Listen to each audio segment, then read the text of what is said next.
はい、どうもこんにちは。今日も楽しいエフェクターを紹介していきたいと思います。本日紹介するのはこちら。じゃじゃん。はい、これですね。皆さんご存知の通りですね、オーバードライブといえば、ボスの OD1 とか SD1 と並んで、オーバードライブの代名詞とも呼べるようなエフェクターです。アイバニーズの TS9 ですね。こちらチューブスクリーマーです。過去にこちらの動画では、チューブスクリーマーミニ、ちっちゃいやつですね、の紹介をしました。チューブスクリーマー自体は、この TS9 で3機種目となると思うんですけども、意外と少ないんですよね。僕の動画ではもっと紹介してるかなと思ったんですけど、TS9 はここで初めての登場になります。めちゃくちゃ代表的なペダルなんですけども、機会がなくてですね、前回の動画ですね、こちらの動画で SD1 を紹介したんで、この流れで TS9 紹介したいなと思いまして、TS9 を出してきました。めちゃくちゃかっこいいでしょ。緑のこの筐体。見るだけで、TS だってわかるようなこのデザイン。大好きです。この TS9 はですね、アイバニーズのサイトにもメイドインジャパンとしっかりね、書いておりまして、僕の持ってるね、このペダルもメイドインジャパンなんですよね。僕生産国事情がどうなってるのかよくわかんないんですけど、これもメイドインジャパンです。サイトを見てるんですけど、本体価格が 18,500 円、税込みで 23,350 円とか、撮影日現在ですけど、本当にね、1万円ぐらいで買えるイメージだったんですけど、やっぱりエフェクターも、全てのものですけど、値上がりしてますね。このね、チューブスクリーマーですがね、世界でいろんなアーティストに愛されてます。一番最初に TS9 をエフェクターとして認識したのは、ラルク・アンシェルのケンさんのエフェクターボードに入ってて、これかっこいいなとか、これいいなとか、思った記憶があります。世界でも国内でもですけど、大変愛されてるペダルで、例えばスティービー・レイボーンとか、あとはジョン・メイヤーとか、ジョン・メイヤーは TS10 かな。で、エリック・ジョンソンとか、マイケル・シンカーとか、ノエル・ギャラガーとかもね、使ってるみたいですね。本当に王道中の王道というか、ほぼね、TS9 を知らない人はギタリストでいないんじゃないかというぐらいね、有名なペダルですけども、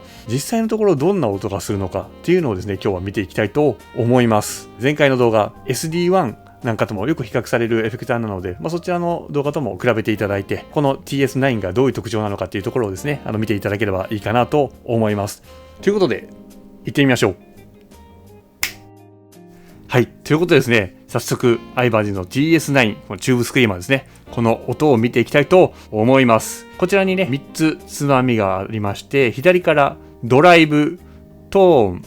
レベルとなっています。ボスのエフェクターはここがレベルなので、ドライブとレベルがちょうど反対になっているような感じです。オンしていくと、奥の方で LED が赤く光りますと。で、今電池で駆動させているんで、これを押したら赤く光るわけですけれども、もちろんね、ここにアダプターを挿して、アダプターでも使用できます。はい。では早速音を見ていきたいと思います。ギターはギブソンの ES335 からですね、こちらアイバニーズの TS9、このエフェクターに入りまして、アウトから出力された音がこの動画で紹介したコッホのペダルトーンというプリアンプですね、に入りまして、そのプリアンプのラインアウトからレコーダーにつながって収録しております。バイパスはこんな音です。ピックアップは ES335 のセンターポジションです。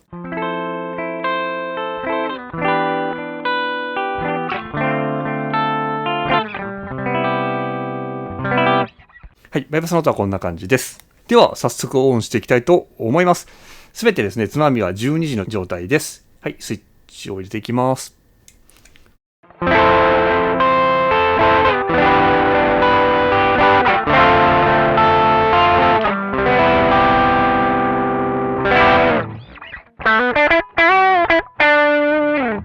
いかがでしょうか。ザ・オーバードライブという感じのですね、非常に温かいサウンドが特徴かなと思います。これもですね、SD1 と同様にですね、結構中域が豊かになるイメージです。チャキチャキしたところもなくなって、痛いところがなくなるので、ちょうどいい感じの中域によった気持ちいいサウンドになります。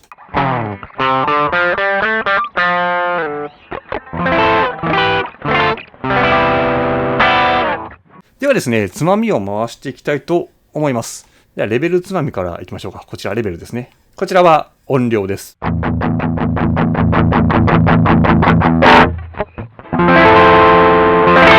音量が上がります。では下げていきます。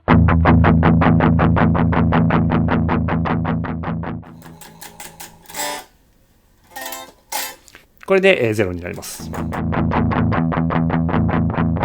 次、ドライブです。まずは真ん中の音はこんな感じ。はい。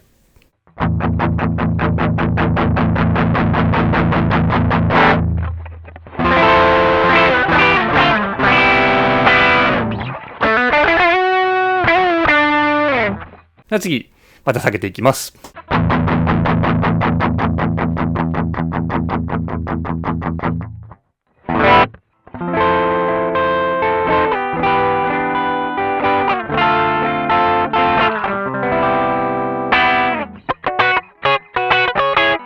こんな感じです。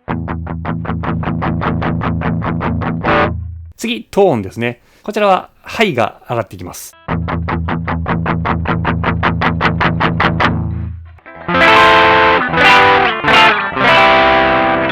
チャキチャキした音になっていく感じです。トーンを下げていきます。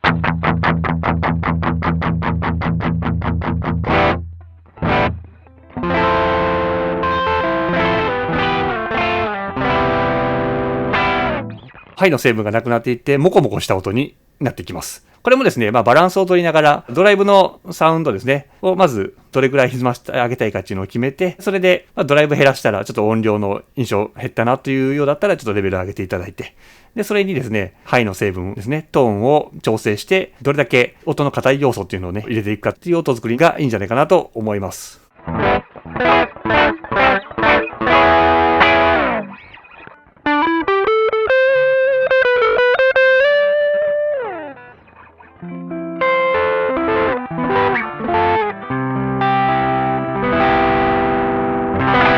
今ね、ギターはギブソンの ES335 なんで、ハンバッカーなんですけども、ハムもいい感じなんですけど、シングルとの相性も非常に良さそうですね。ちょうどね、ハイの痛いところが取れるので、リードサウンドとかにとっても向いてるのじゃないかなと思います。古めかしいというか、温かい音がとっても気に入りました。SD1 と雰囲気は似てるんですけども、やっぱり比べるとやっぱ全然違うものというか、ちゃんとチューブスクリーマーの色っていうのがあるんだなという印象があります。気になる方はね、ぜひね、弾き比べてみたら、どっちが好きっていうのがね、自分なりにわかるんじゃないかなと思います。ではですね、チューブスクリーマーといえば、ブースターでよく使われると思うんですけども、SD1 の時と同様にですね、今回もアンプを歪ませて、ブースターで使う時のね、音を見ていきたいと思います。で、まず一旦オフして、次は ES335 のリアピックアップを使用します。候補のペダルトーンで歪ませます。こんな感じ。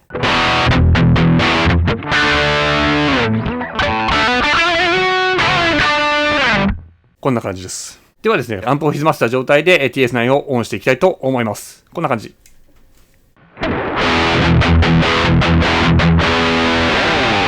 結構ハイのチャキチャキしたところが歪みでもあったと思うんですけども、それがなくなって、ちょっといい感じの中域によったずぶとい音になった印象です。もう一度。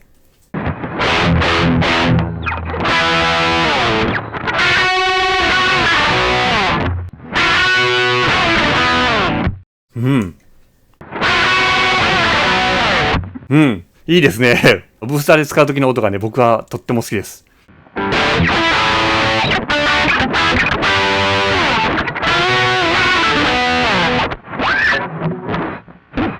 はい、一回 TS9 はオフしますね。で、アンプの音だと、はい。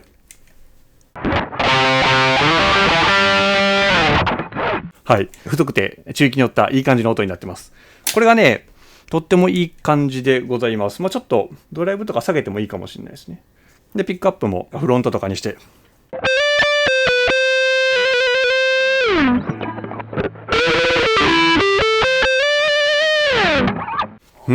とってもいい感じですね。TS9 がミドルをプッシュして、いい感じの気持ちいい音になってくれます。それがね、太くて非常にね、ギターソロでも前に出る音になるんじゃないかなと思います。あとはですね、アンプオフして、ギターボーカルのバッキングとかもいいかなと思いました。ドライブを結構下げ目にして、歪みを下げ目にして、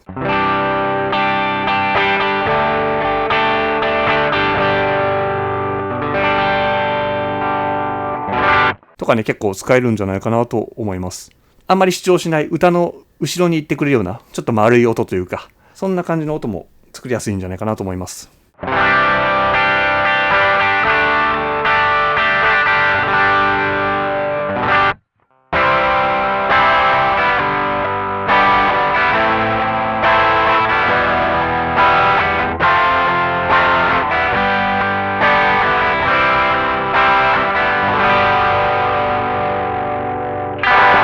こんな感じでね、中域によるサウンドなんですけども、本当に温かくて粘り気があって、非常にね、ギターらしい音といいますか、非常に気持ちいいオーバードライブサウンドでした。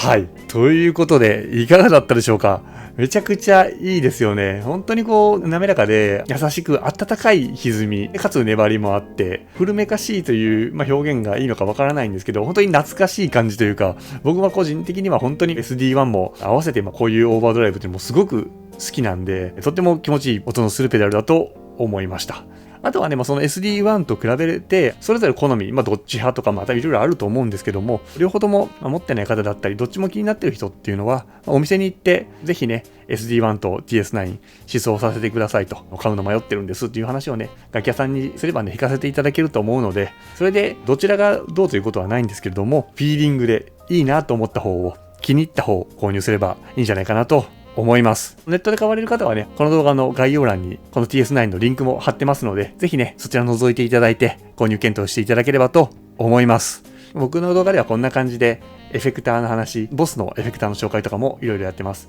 そしてですね、ギターの話、バンドマンのエフェクターボードの話なんかもね、やっておりますので、ぜひね、この機会にチャンネル登録と、その横のね、ベルボタンで通知がいきますので、ぜひね、登録していただいて、また次の動画が上がった時にですね、すぐに通知がいくように登録していただけると、とっても嬉しいです。ということで本日は、オーバードライブの定番中の定番、アイバニーズの TS9 の紹介でした。また次の動画でお会いできるととても嬉しいです。それでは、ありがとうございました。